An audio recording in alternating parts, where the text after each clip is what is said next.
for Republicans to say, look, we don't have to supersize the IRS. We can downsize the IRS by coming up with a simpler tax code, maybe something like a flat tax, so where you don't need all those IRS auditors.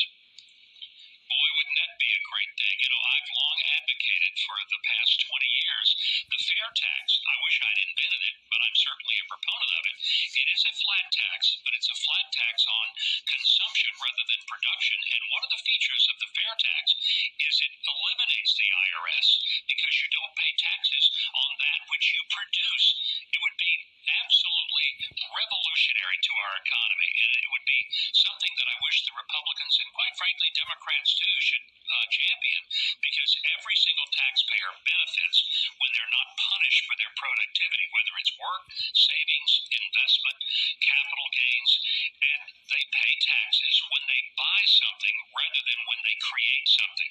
Creating something is how the economy gets stronger, and we punish it, which is the essence of our tax code. It's horrible. The bottom line is, Mike, if you have a simpler tax code, you don't need to supersize the IRS. You really don't need the IRS. You just need essentially a collection agency to be that simple.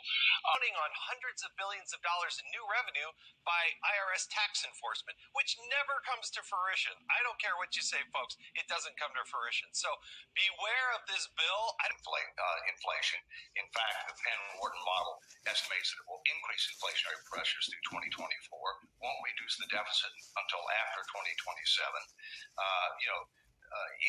In addition to that, there's no question that we're going to have comprehensive tax reform that generates more revenues. We're going to have to reprioritize discretionary spending and reduce it. We're going to have to end up reforming our mandatory spending programs. We're going to have to do it. But this is not the time.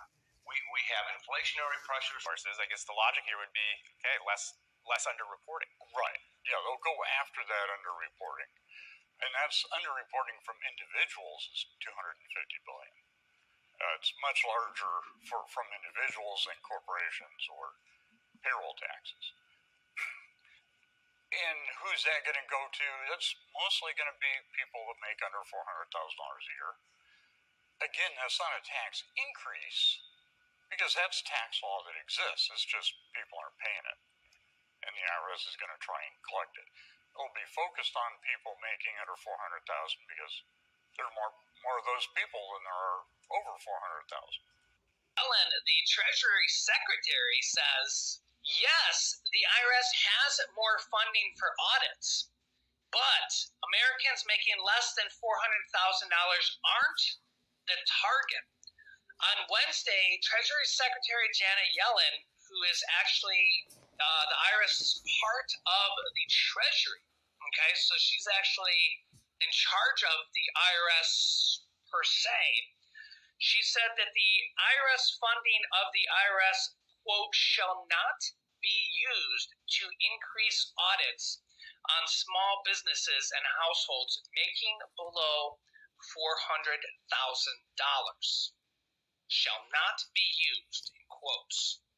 As Republican lawmakers lambaste the Biden administration for a new plan that earmarks some $78 billion to the IRS over the next decade, the Department of Treasury is pushing back, saying that the funding won't be used to expand audits of households making less than $400,000 per year. The package sets aside roughly $78 billion for the IRS, an investment that a 2022 Treasury Department reports estimated would enable the agency to hire about 87,000 employees and raise $700 billion in additional tax revenue over the next decade. Republicans have seized on the notion of 87,000 new hires, though as the Times notes, the report makes clear that those hires wouldn't all be IRS agents, and any new agents likely wouldn't target anyone other than those making $400,000 a year or more and large corporations.